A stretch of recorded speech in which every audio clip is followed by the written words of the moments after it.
Hello everyone, today I'm going to show you how to make a 3D game in Unity.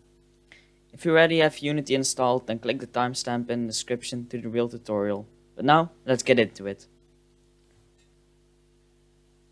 The first thing we're going to do is installing our game engine. For this tutorial, I'm going to use Unity. Go to unity.com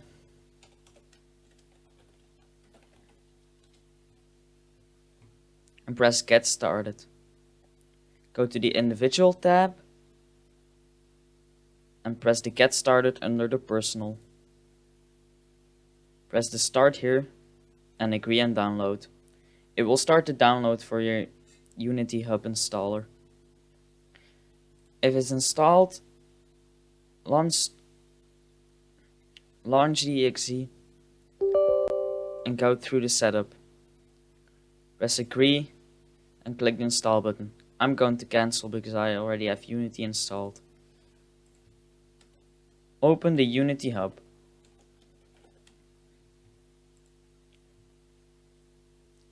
In the case you don't have a Unity install yet, press the Add button in the Installs tab. Select the newest version and press Next. Select the Visual Studio and check the Android, Linux, Mac, Universal Windows Platform and WebGL build supports. Press Next. It will start your installation.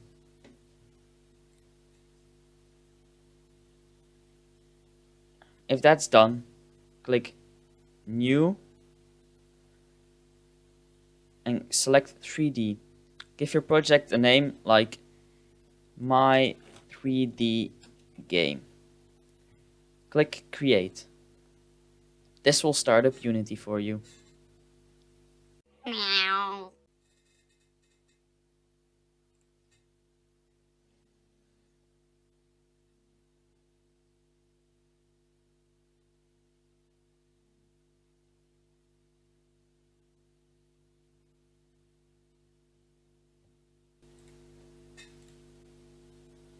When we're in Unity, this is our scene view.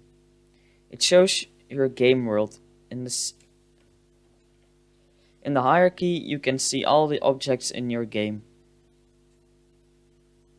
This is the inspector. It shows you every aspect of the selected object.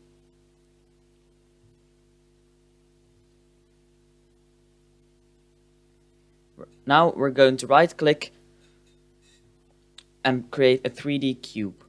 This is going to be our player. We'll set the position to 0, 0, 0. And now you can see we have our cube.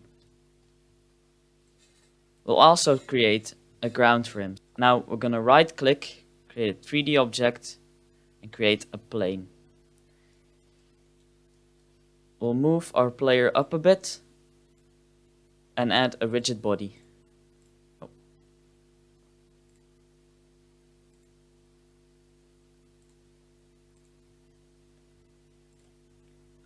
If we now run the game, our player will fall down.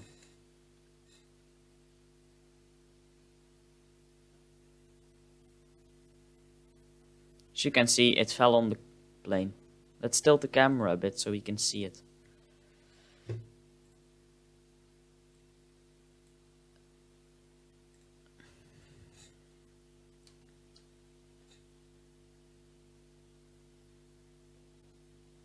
As you can see, it fell down. Now we're going to go into our project and create a new folder. Call it scripts. Open it up and create a C# script called player movement, like that. Open it up by double clicking on it and Visual Studio will open for you.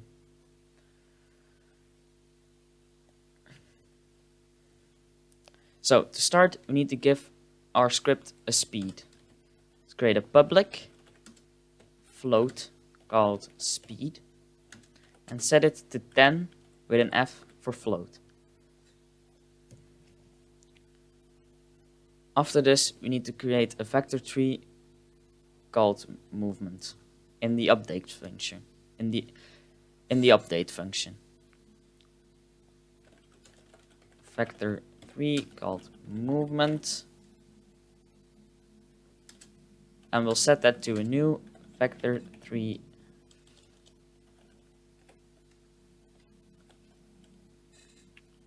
We'll give it in our speed times the delta time, which is the time between frames, so we'll always move at a constant rate.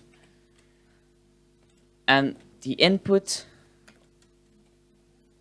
get axis raw horizontal. So this will get our horizontal keys.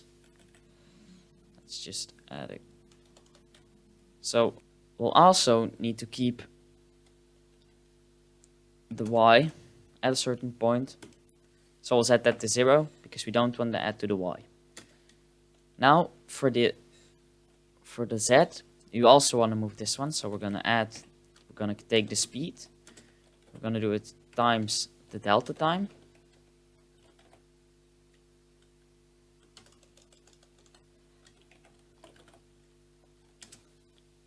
Times the input dot get axis raw.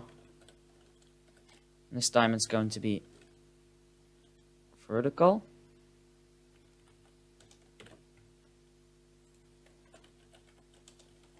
This has to be a uppercase V and H. And we'll add it with a semicolon. Now what we need to do is we need to add our movement to our object which the script is attached to. So we'll use the transform component. We'll set the position. We'll add to it by using plus equals. And we'll add the movement. If we now save this and we go into Unity,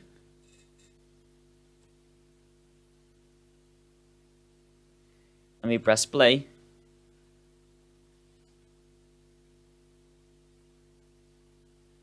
nothing will happen. As you can see, nothing. I can press any key I want, nothing will happen. But that's because we need to give our player the script, so it knows that it needs to be used. The script, it needs to run the script. So let's drag it on there and leave the speed at 10. Now, if we run this and we use the arrow keys or WASD, we can move our player around. As you can see. Now,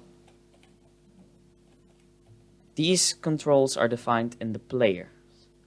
So go to Edit, Project Settings, drag this over. Most of the time I set it next to the inspector. Go into Input Manager, and here we have the axis. So these are the horizontal and vertical axes. And you can see left or right buttons or the A and D buttons. And here it is the vertical, and so this is the down and the up buttons, and S and W, as you can see.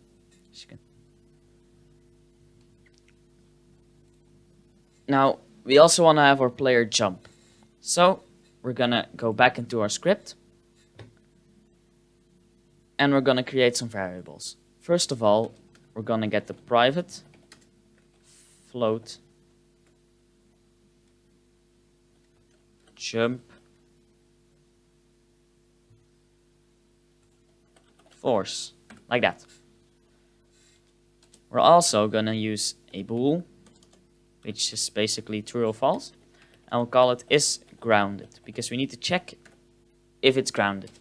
Then we're also going to have a vector 3 again, vector 3, which will give us the direction, like that. Now, in our start, we'll set our jump equal to a new vector 3, 0, 2f, 0, like that. Now in our update function, after we apply our movement, we're gonna say if input dot get key, so it will look, is a key pressed? Key code dot space, so we'll look for the space, and so two of these and signs, which are underneath the one on your keyboard, is grounded, so it also needs to be grounded. We'll open some parentheses and we'll say get component, we'll get the rigid body,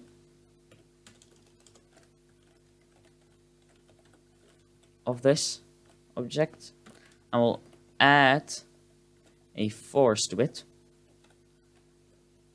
We'll add the jump force, which is the direction. We'll add the jump force, which is the speed of the jump, and we'll set the force mode to impulse. So we'll give a quick burst of a jump. Now we'll set the is grounded to false. Now we also need to set the is grounded to true again, which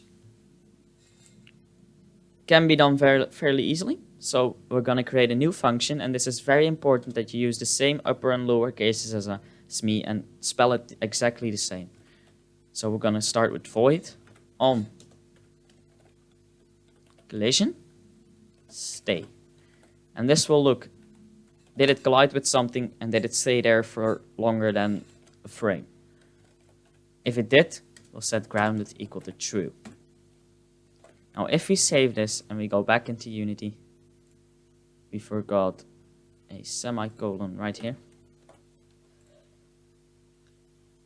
It should start loading and our script should be fully errorless. And as you can see, we have our speed, but this one needs to be a public float called jump force.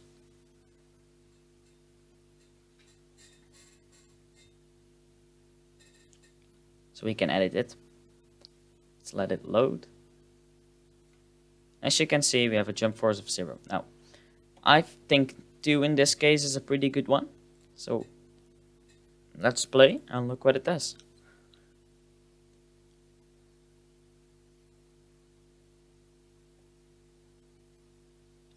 So if you did everything correctly, you should be able to just move around like normal. By the way, this choppy frame rate is because I'm recording. It's not because the game sucks. And if you press the spacebar, you can see it jumps. Now it always jumps the same height, but as you can see, it still wobbles around like that's not supposed to happen. So what we're going to do is we're going to go into rigid body constraint, and we're going to freeze the rotation of this. So it can't rotate except for if we ask for it.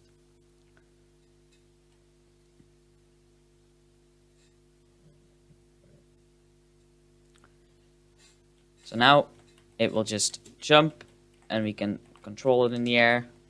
I guess you can change a little bit the speed and jump force a little bit. Now a quick little thing just to end the video. We want to take the camera, drag it onto the player, and just give it a nice comfortable position.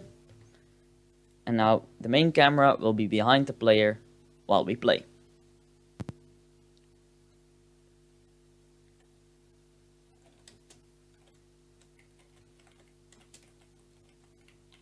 So that was it, guys. I hope you enjoyed. If you did, make sure to like and subscribe so you don't miss the next one. And yeah, see ya.